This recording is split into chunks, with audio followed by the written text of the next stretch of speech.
Para terminar então esse assunto de risco e retorno, nós vamos falar sobre o modelo de precificação de ativos, né? CAPM, que vem do inglês, Capital Asset Price Model. Então, compreender esse modelo é compreender essa fórmula que está aí. Então eu vou primeiro explicar essa fórmula genericamente e depois com um exemplo prático fica bem mais fácil a compreensão. Mas antes, o modelo serve para calcular o retorno de cada ativo deveria oferecer. Caso esse ativo ofereça um retorno maior do que o calculado pelo modelo, ele será um bom investimento. Se esse ativo oferecer menor do que o modelo oferecer, será um mau investimento. Esse modelo serve também para a gente balizar ou identificar qual o custo do capital próprio, né? Quanto que os sócios devem obter de retorno em uma empresa em funcionamento, dado o nível de risco que essa empresa oferece ou se situa, né? Isso é assunto lá para o final da nossa disciplina, nós vamos falar sobre isso. Mas como é que a gente compreende esse modelo, né? Compreende lendo a fórmula, tá? Então, o retorno que um ativo tem que me oferecer, ele primeiro é a soma de duas coisas, a taxa livre de risco, ou seja, a taxa da economia livre de risco, mais um prêmio.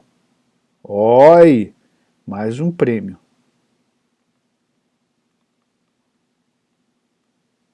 Ficou um pouco feio, né? Vou ver se eu melhoro aqui.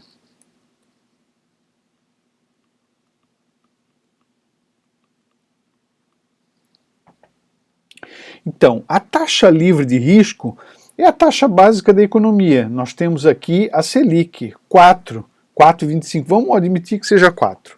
A taxa livre de risco, 4. Então, toda opção de investimento no Brasil teria que oferecer pelo menos 4% de retorno. Mais um prêmio. Esse prêmio o que é? Esse prêmio é o prêmio que a empresa deve oferecer, que o ativo deve oferecer, em função do risco que está associado a ele. Tá, e como é que a gente calcula esse risco? A gente calcula assim. Você pega o retorno médio do mercado brasileiro, e diminui a taxa livre de risco. Então vamos supor no Brasil, se eu diminuir o retorno médio da taxa livre, 4, vamos imaginar que o retorno médio brasileiro atualmente, aí na pandemia, seja de... um número que me vem à cabeça é 13, que era um número mais antigo, então eu vou usar 13. Então significa que nessa condição, a taxa, o prêmio, aliás, que o mercado na média paga, o prêmio de mercado, é de 9%. Ou seja, a média, o mercado oferece 13%, mas a taxa livre é 4%, então diminui um de outro, você diz assim, o mercado está oferecendo um prêmio de 9%. Ok. E aí vem o segredo da fórmula, que é o beta. O que é o beta? O beta é um índice de conformidade, está aqui escrito, ou comovimento de retorno de um ativo em relação ao mercado. Então, olha só, quando o ativo que eu estou olhando, uma empresa qualquer, varia uma vez para cima, uma vez para baixo, uma vez para cima, uma vez para baixo, em função das oscilações do mercado. E essa variação dele é igual à do mercado, o mercado varia uma para cima, ele varia um para cima. O mercado varia uma para baixo, ele varia uma para baixo. Quando ele se comporta igual, significa que o beta é 1, ou seja, que o índice de conformidade ou covariação em relação ao mercado é 1, ou seja, é igual. Né? O mercado sobe 20, a ação dessa empresa sobe 20. O mercado desce 10, a ação dessa empresa desce 10. Quando o beta dessa empresa, ou quando o comportamento do retorno dessa empresa é maior do que a média de mercado, então a média de mercado sobe 1, a empresa sobe 1,5, a média de mercado desce 1, a empresa desce 1,5. então essa empresa tem um beta de 1,5, ou seja, a cada uma vez que varia o mercado, essa empresa varia 1,5. Ou seja, essa empresa é 1,5 vezes mais arriscada do que o mercado, a média de mercado. E por isso teria que pagar um prêmio 1,5 vezes maior. Vamos admitir uma empresa bem arriscada, que o mercado varia 1 vez para cima, 1 vez para baixo, e ela varia 2 para cima, 2 para baixo. Então essa empresa bem arriscada, por exemplo, teria um beta de 2, portanto teria que pagar um prêmio 2 vezes maior. 2 vezes 9, 18. Então o prêmio que essa empresa teria que pagar é 18, só que ainda não pode esquecer que ela teria que pagar a taxa livre de risco, que é 4. 18 mais 4, 22% de retorno ao ano. Claro, esses números são hipotéticos, eles nem estão muito apropriados para esse momento pandêmico, né? Mas para fins de compreensão desse modelo, eu acho que está suficiente, né? Então, olha só o exemplo que nós temos aqui. Sabendo que uma taxa livre de risco da economia é 6%, durante muito tempo a nossa poupança foi 6%, né? O retorno de mercado é 10% e o coeficiente de variação, o coeficiente beta da empresa é 1,5 vezes. Qual o retorno exigido da empresa? Então, a gente pega esse 1,5, multiplica pelo prêmio de mercado. Mas vamos pensar assim para ficar um pouco mais fácil, que o prêmio de mercado nesse caso é o mercado paga 10 e a taxa livre é 6. Então o prêmio é de 4%. Olha, o mercado paga um prêmio de 4%. Essa empresa é 1,5 vezes mais arriscada que o mercado. Então ela tem que pagar um prêmio a empresa tem que pagar um prêmio de 6. Qual é a taxa livre? A taxa livre é 6. 6 mais 6, 12. Vejam as coisas que você tem que extrair desse modelo. Qual é o prêmio de mercado? Qual é a taxa de retorno que o mercado oferece? 10%. Qual é o prêmio que o mercado oferece? É 4, porque a taxa livre de risco é 6.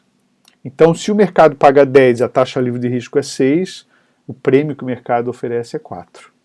E essa empresa, esse ativo que a gente está analisando? Esse ativo tem um beta de 1,5. Ou seja, para cada uma vez que varia o mercado, esse ativo varia 1,5 vezes, na média, né?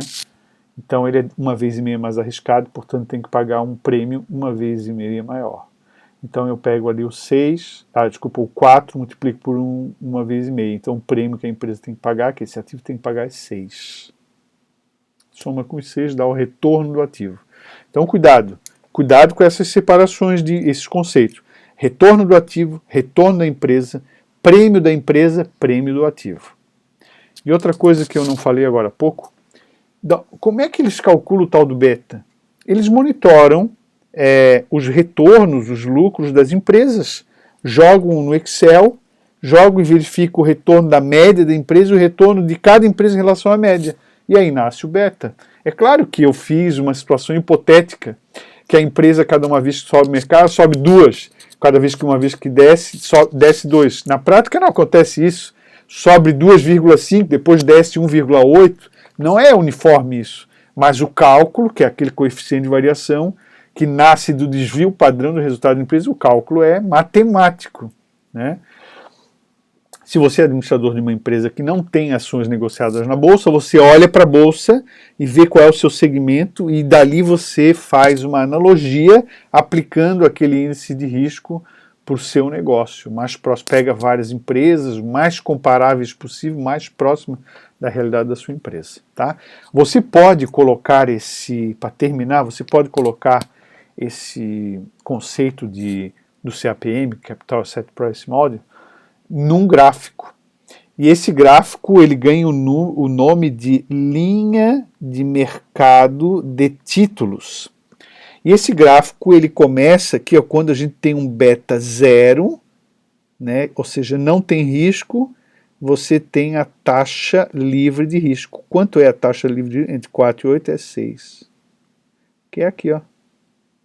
E em função do aumento do beta, ou seja, aumento do risco, quando chega lá no 1, você tem a taxa de retorno, o 1 é o mercado, né? Que é entre 12 e 8, portanto é, né, quanto que é a taxa de retorno no mercado, que foi dado? 10, né? Então aqui você já consegue calcular. Ah, professor, então eu queria calcular, a minha empresa é 1,5, então o beta dela está aqui, 1,5. Qual é o retorno que ela tem que pagar? O retorno que ela tem que pagar é 12. Você calculou ali, né? Não tem muito mistério, é isso, esse é o caso. E daqui para frente é aplicação. Você tem alguns poucos exercícios sobre risco-retorno, é mais conceitual, mas importante o conceito, e alguns exercícios também não tanto sobre o modelo do CAPM, está aqui, eu vou mostrar para vocês, né? Então você tem aí, está aqui ó, o exercício 5, 6, o 7, o 8 também do CAPM, o 9 tem alguns, né? E o importante nesse contexto é você compreender o conteúdo, as relações, compreender esse conteúdo, né? Nas aulas síncronas que virão, nós corrigiremos esse exercício, tiraremos as dúvidas que permanecerem. Ok, pessoal? Até a próxima, então.